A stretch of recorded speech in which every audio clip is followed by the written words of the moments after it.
It's the Real Estate Podcast, brought to you by ANZ Home Loans for financial well-beings. Yes, we are back with the Real Estate Breakfast, covering the latest Australian housing property market, and now streaming on Spotify and Apple Podcasts from Perth to the Sunshine Coast. Did you go to the Sunshine Coast over the weekend? Great spot for a weekend away.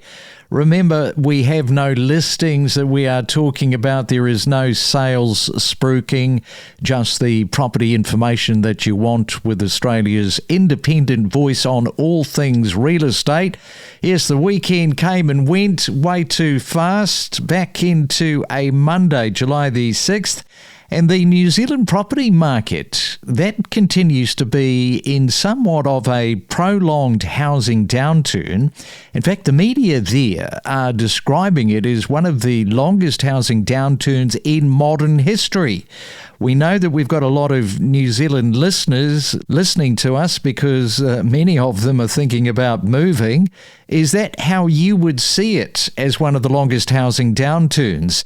It is a buyer's market, no doubt about that, at the moment in the Kiwi market, with plenty of listing choices to choose from. In NZ, they've got falling migration. That is a big part of it.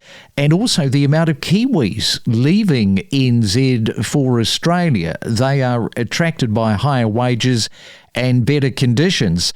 So if you are a Kiwi who has landed in Australia for those reasons and you are looking to buy in the current market, let us know. We would love to hear from a couple of Kiwis this morning. Our email address is myrealestatepodcast@gmail.com. Well, on Saturday, we were getting a bit of a temperature check on Melbourne. We're heading back into Melbourne this morning, going to catch up with Ari Levin. He is a director of Salter and Levin Real Estate. And Ari, welcome to the Real Estate Breakfast this morning. You were telling me that you're in an area called Glen Ira. Now, there will be many people that won't know that particular catchment. What are the suburbs that are in that catchment? Good morning, Craig, and thanks for having me. Glen Ira is a municipality that covers suburbs like Caulfield, Bentley, Carnegie, McKinnon, Brighton East, and a few other suburbs nearby. It's about 10 different suburbs on the border of Bayside in Melbourne. Okay, so there you go. If you were wondering what is in that area, we now know. Now, you're an auctioneer. Melbourne's auction market, it is tracking in the wrong direction, hovering around that 50% mark. Not a great auction market right now. How are you experiencing that firsthand, being an auctioneer?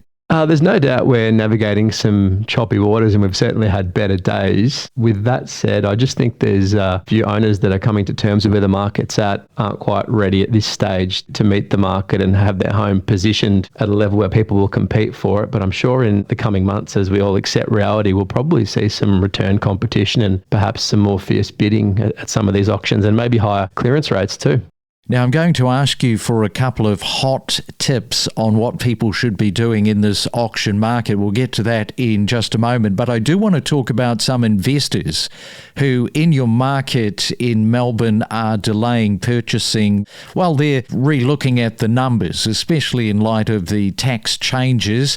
What are you seeing with investors? Are they subdued or even paralysed in this current market condition? It's a great question, Craig. I think that a lot of investors who were once upon a time looking in Melbourne, casting the net a bit further out to some other states, and perhaps are looking at Melbourne as a slightly less viable option to have good growth and the benefits that once upon a time were available to potential investors. With that said, there still is some amazing buying opportunities, and still a few properties that, if you look at what they're transacting at today, where they would have been 6, 12, 18 months ago, are offering tremendous value. But there seems to be a relative stigma for investors around Melbourne and some of the laws that relate to tax implications that are imposed by our government versus other states.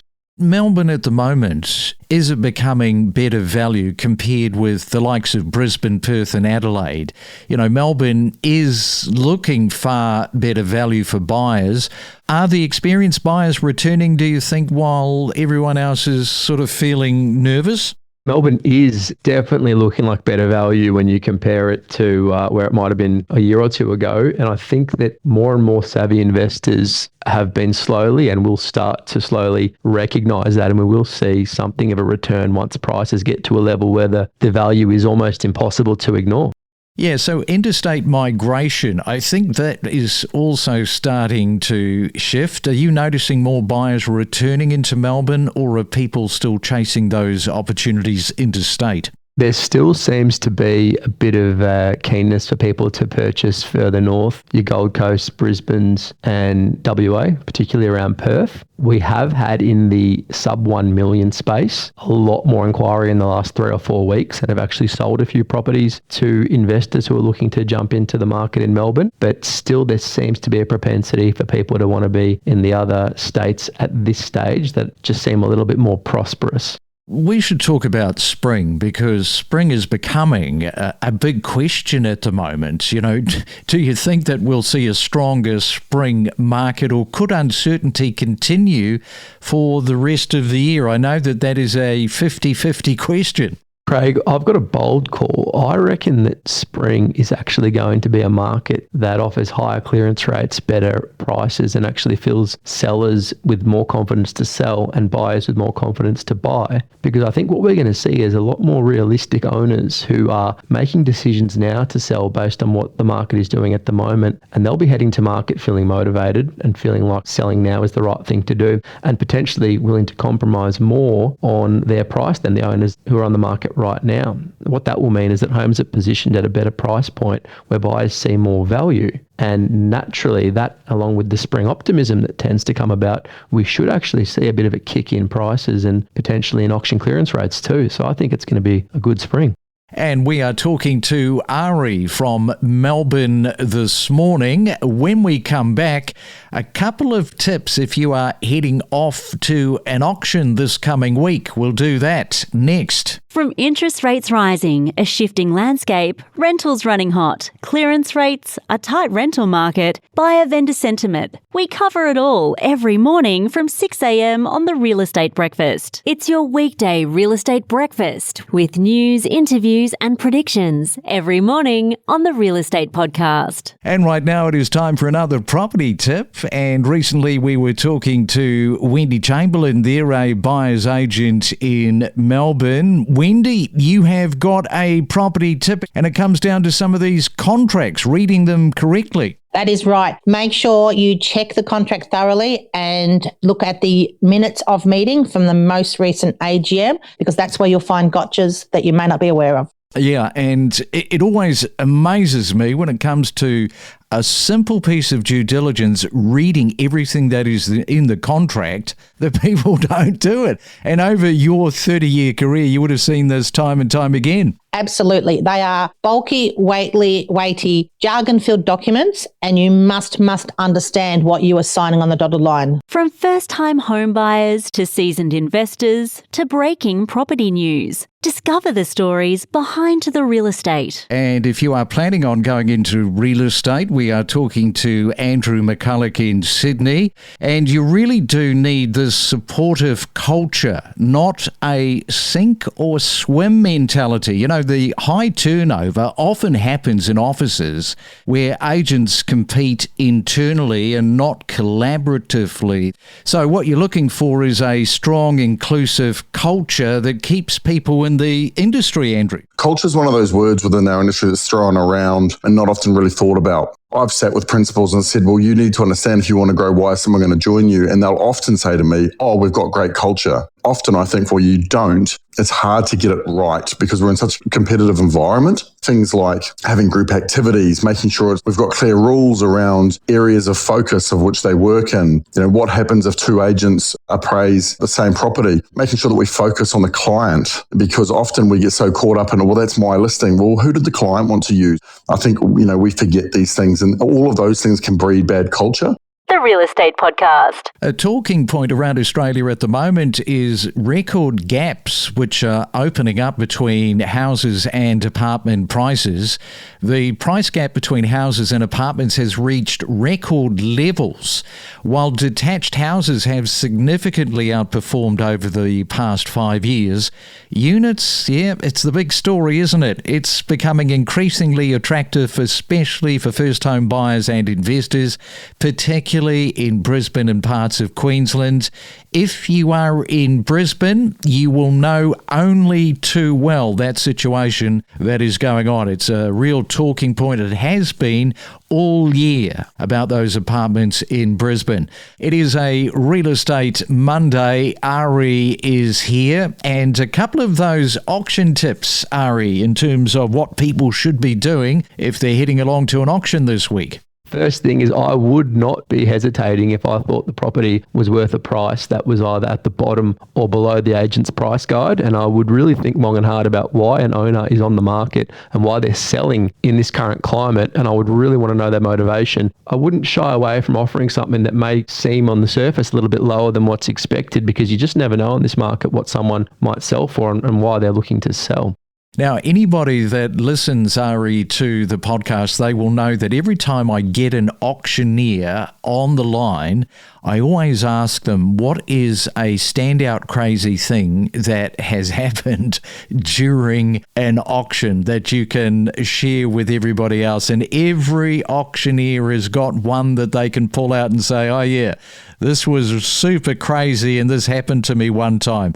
What is yours? The craziest thing that's happened to me at an auction was a gentleman winning the auction, had the highest bid. The moment it was sold, the gentleman that was bidding got into his car and drove away from the crowd the moment the bidding finished.